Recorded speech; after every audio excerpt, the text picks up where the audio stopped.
तो देखिए हमारा जो अब का जो टॉपिक रहेगा वो ये है कि सूर्य से दूरी के क्रम में अब हम क्षुद्र ग्रह की पट्टी के बाद पहुंचते हैं बृहस्पति ग्रह पर।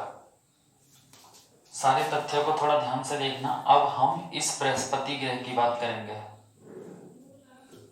सबसे पहले तो ये चीज जान लें कि सूर्य से दूरी के क्रम में 1, 2, 3, 4 और 5। सबसे पहले ये जान लें सूर्य से दूरी के क्रम में 5वें नंबर का ग्रह है बृहस्पति। क्लियर।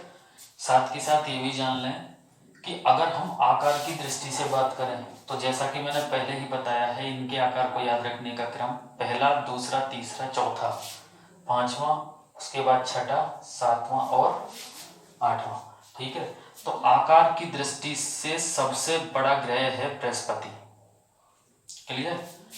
अब स्टूडेंट ये बात तो क्लियर हो गई है कि अगर आकार की दृष्टि से ये सबसे बड़ा ग्रह है बृहस्पति, तो फिर इसका आकार कितना है?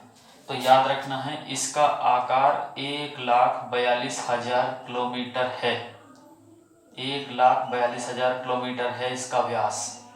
एग्जाम में सीधा पूछा जा सकता है, क्योंकि जब एग्जाम में ये पूछा जा सकता है कि सभी ग्रहों में सबसे बड़ा ग्रह कौन सा है, तो बृहस्पति, तो एग्जाम में ये भी पूछा जा सकता है उसका व्यास कितना है। 1,42,000 किलोमीटर उसका व्यास है। अगर हम इसके बाद आगे की बात करें तो बृहस्पति, अगर हम देखें कि बृहस्पति के कितने उपग्रह हैं, तो बृहस्पति के उपग्रहों की संख्या 71 है, 71। एग्जाम में पूछा जा सकता है कि बृहस्पति के उपग्रहों की संख्या कितनी है। बृहस्पति के उपग्रहों की संख्या है 71। लेकिन ध्यान रखें एग्जाम में यह भी पूछा जा सकता है कि बृहस्पति ग्रह का सबसे बड़ा उपग्रह कौन सा है, तो याद रखें गैनीमीड। एग्जाम में पूछा जा सकता है कि बृहस्पति ग्रह का सबसे बड़ा उपग्रह कौन सा है, गैनीमीड। एग्जाम में सीधा पूछा जा सकता है बृहस्पति ग्रह का सबसे बड़ा उपग्रह कौन सा है, गैनीमीड। एग्जाम में पूछा जा सकता है। अगर बृहस्पति ग्रह का सबसे बड़ा उपग्रह गैनीमीड है तो इसका अब ये कितना बड़ा है, तो याद रखना है लगभग 5200 किलोमीटर इसका भी व्यास है। लगभग 5200 किलोमीटर इसका भी व्यास है। दोनों चीजें याद रखेंगे। इस चीज को थोड़ा बेहतर वे में याद रखें। सभी ग्रहों में सबसे बड़ा ग्रह है बृहस्पति, जिसका व्यास है 1,42,000 किलोमीटर लगभग, और इसके उपग्रहों की संख्या है 71। और इन सभी उपग्रहों की संख्या में अगर हम देखें सबसे बड़ा उपग्रह है गैनीमीड, और इसका भी व्यास है 5200 किलोमीटर, जैसा कि एग्जाम में सीधा पूछा जा सकता है। चूंकि बृहस्पति ग्रह सबसे बड़ा ग्रह है सभी ग्रहों में सबसे बड़ा है, तो एग्जाम में यह भी पूछा जा सकता है कि बृहस्पति ग्रह से सूर्य की दूरी कितनी है। तो याद रखेंगे बृहस्पति ग्रह से सूर्य की दूरी 78 करोड़ किलोमीटर है। एग्जाम में सीधा पूछा जा सकता है कि बृहस्पति ग्रह से सूर्य की दूरी कितनी है। तो बृहस्पति ग्रह से सूर्य की दूरी 78 करोड़ किलोमीटर है। ये भी प्रश्न एग्जाम में बन सकता है और सीधा एग्जाम में प्रश्न पूछा जा सकता है। एक बेहतर क्वेश्चन क्या बन सकता है अगर हम और बात करें बृहस्पति ग्रह से, जितने भी ये ग्रह हैं 8 ग्रह हैं, जैसा कि आप देख रहे होंगे। पहले ग्रहों की संख्या 9 थी और जो 9वां ग्रह था उसका नाम प्लूटो था, जिसे 24 अगस्त 2006 को समाप्त कर दिया गया।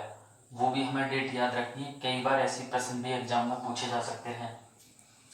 इसके साथ साथ अगर हम बात करें बृहस्पति ग्रह की, जितने भी ये सभी ग्रह हैं, ये सभी ग्रह अपने अक्ष पर घूर्णन भी करते हैं, अपने अक्ष पर भी घूर्णन करते हैं। और अगर हम देखें साथ ही साथ ये सूर्य के चारों तरफ भी परिक्रमा करते हैं, जैसा कि मैं पहले भी बता चुका हूं। सभी ग्रहों में अपने अक्ष पर सबसे तेज घूर्णन करने वाला एकमात्र ग्रह है बृहस्पति। एग्जाम में सीधा पूछा जाएगा कि कौन सा ग्रह अपने अक्ष पर सबसे तेज गति से घूर्णन करता है, तो याद रखें बृहस्पति। ये 10 घंटे में ही अपने अक्ष पर एक चक्कर पूरा कर लेता है। याद रखना है ये 10 घंटे में ही अपने अक्ष पर एक चक्कर पूरा कर लेता है, जैसा कि आप सब जानते होंगे। पृथ्वी अपने अक्ष पर एक चक्कर पूरा करने में 23 घंटे कुछ मिनट का समय लेती है, जबकि उस हिसाब से भी अगर हम देखें तो बृहस्पति अपने अक्ष पर एक चक्कर पूरा करने में सिर्फ 10 घंटे का समय लेता है। इसी कारण हमको ये बात याद रखनी है कि बृहस्पति एकमात्र ऐसा ग्रह है जो अपने अक्ष पर सबसे तेज गति से घूर्णन करता है, और अगर ये सबसे तेज गति से घूर्णन करता है तो हो सकता है इसकी स्पीड भी पूछी जा सकती है। तो याद रखें 59 किलोमीटर प्रति सेकंड की स्पीड से ये अपने अक्ष पर गति करता है। 59 किलोमीटर प्रति सेकंड के स्पीड से ये अपने अक्ष पर गति करता है।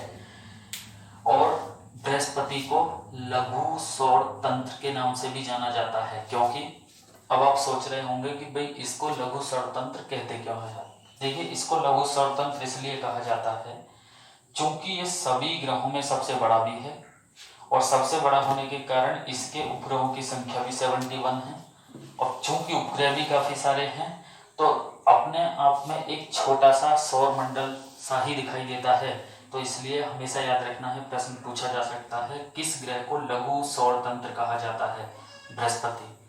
आशा करता हूँ वीडियो अच्छा लगा होगा। वीडियो को लाइक जरूर करें और दोस्तों में